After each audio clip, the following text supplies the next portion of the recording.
Okay. Yeah, so let's recap our 3 exercises together. So first and foremost, we looked at the screen exercise, which was very much kind of modeled in mindfulness, had a lot of mindfulness practices. And our objective there was really to become more present in the moment with ourself, with others, and our environment. Our outcome there, we talked about that mind-body connection, that we're not just this head, we're not just here to intellectualize, but we actually are connected, and we certainly feel our states of being. And so having that awareness really bring us into a whole self.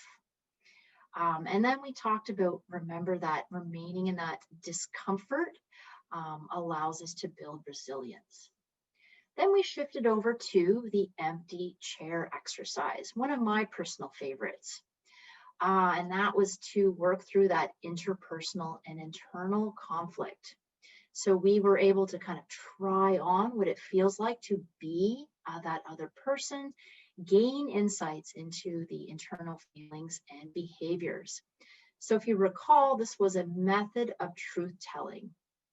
So sometimes we're able to express things to that empty chair that we may have been too afraid to say otherwise. And it is very experiential, experimental, trying on what it feels like to be in the shoes of the other. And then again, this was that aid to de-escalate those tension kind of situations. And finally, the exercise we just finished was really about communicating intentions and developing that better understanding of what is or is not within our control, and really taking responsibility for our actions. We get to learn about more choice and personal power and what possibilities exist. And again, if you're working in pairs on this, it's also recognizing those personal truths and seeing what is the reality between the two people. Okay. So to conclude, let's tie it all together then.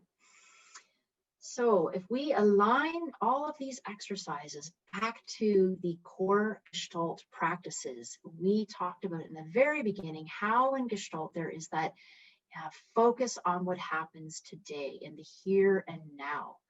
And as we said, it looked a lot into sort of mindfulness activities and that practice of awareness. My personal favorite statement is that reflective observer and truth teller, which we really see as a core element both in Agile coaching and of course in Gestalt practices. And really in all of these exercises, it helps to orient our clients to become much more aware of what they're doing and triggers as well that will help them to shift and change. So as a final thought for our Agile coaches, you can utilize the Gestalt exercises and Gestalt psychotherapy practices with your clients to develop those greater truths, deeper awareness, and of course, resolving the horizontal and the vertical team, individual, and organizational conflict.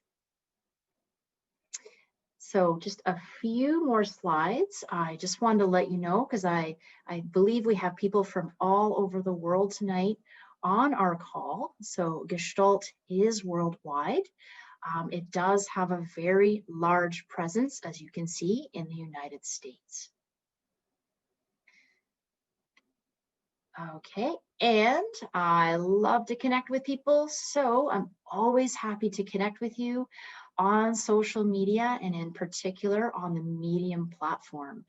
Medium is where I do a lot of writing on these topics that we explored tonight, and much, much more.